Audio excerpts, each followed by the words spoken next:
¿Qué tal? ¿Cómo les va? ¿Cómo andan?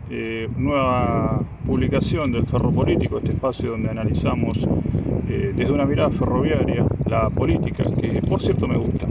Los invito, mejor dicho, a darle like, a darle me gusta a los videos, a escuchar sus comentarios, a compartir sus opiniones, sus diferencias, si se quiere, para seguir compartiendo esto tan apasionante que es la política y la geopolítica y todo lo que pasa alrededor del mundo.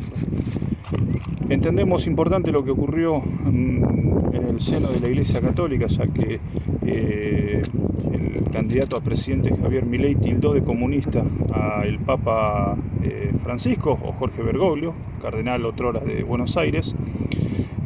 No hay que ser un doctor en ciencias políticas para saber que el Papa lejos está de ser comunista, lo que implica también una afrenta para la inteligencia de los mortales que tienen que tolerar una opinión semejante del candidato a presidente Milei. Tibia reacción de la Iglesia, primero lo hizo a través de los curas villeros y luego lo hizo a través, sí, en sus canales institucionales, la Iglesia Católica, pero decíamos tibia reacción en función de lo que en otro momento fue la sanción de la ley de matrimonio igualitario, la sanción de la ley de interrupción legal del embarazo, cuando aquella vez el artista plástico León Ferrari hizo algunas obras, hubo una reacción muchísimo más fuerte de la Iglesia Católica. Sin embargo ahora fue bastante tibia. Eso, por cierto, es muy llamativo. Hubo fallos en Estados Unidos, en tribunales municipales de Nueva York, donde se condena a Argentina a pagar resarcimientos por la renacionalización de la empresa YPF. Se lo notó muy jocosa a la oposición, como disfrutando de la sanción penal económica que va a tener que pagar la población argentina inexorablemente por entender que obró contra derecho al quitar de la esfera de control a la empresa Repsol, que era española por aquel entonces. Lo interesante y lo que nunca se dice es la necesidad imperiosa que tiene el país de derogar la ley de reforma del Estado. ¿Por qué entendemos que es importante? Porque es la ley llamada huevo de la serpiente. Es ahí donde está el eje para que cada una de las acciones de las empresas privatizadas sean en el exterior. Algo así como resignar la soberanía jurídica. Eso fue exactamente lo que hizo Argentina al sancionar la ley de reforma del Estado. La ley de reforma del Estado fue sancionada en el 89 con mayoría radical en diputados, prácticamente a libro cerrado, se votó en 15 días, y es la ley que le permite la estructura de privatizaciones a nuestro país. Por eso es importante derogar esa ley, de la cual casi no se habla y la que es necesario que todos deban conocer, y profundamente. Insisto, es una especie de huevo de la serpiente, la ley de reforma del Estado. Por eso después, con las chicanas, por los juicios, que los va a haber y mucho.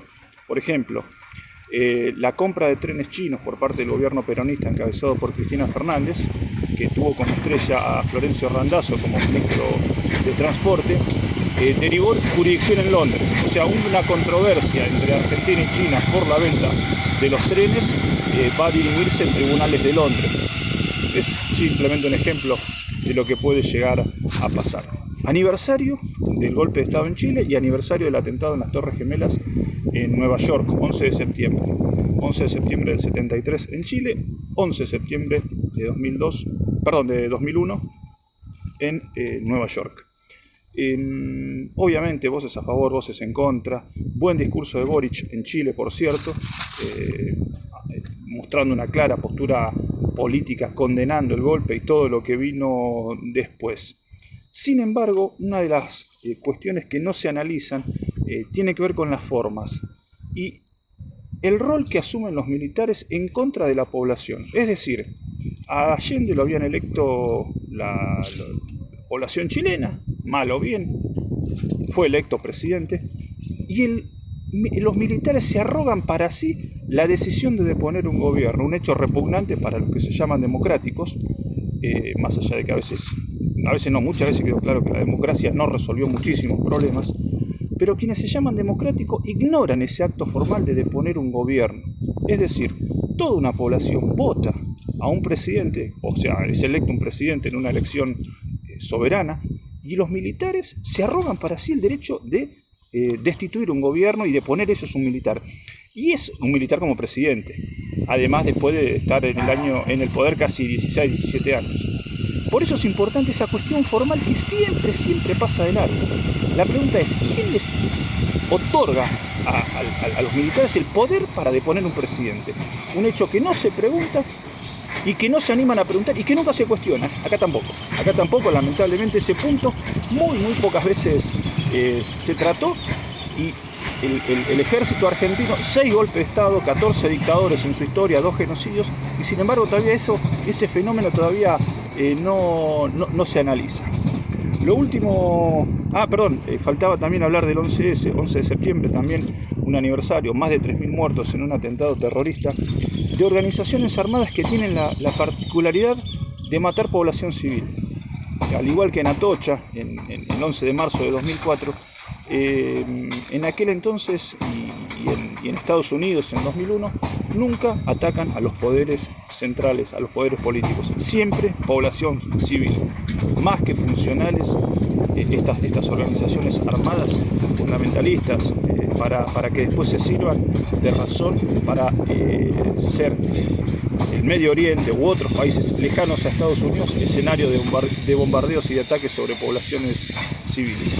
El cierre tiene que ver con el anuncio del Poder Ejecutivo de la suspensión de la aplicación del llamado impuesto a las ganancias para trabajadores, para muchísimos, que cobran hasta 1.700.000 pesos en salario bruto.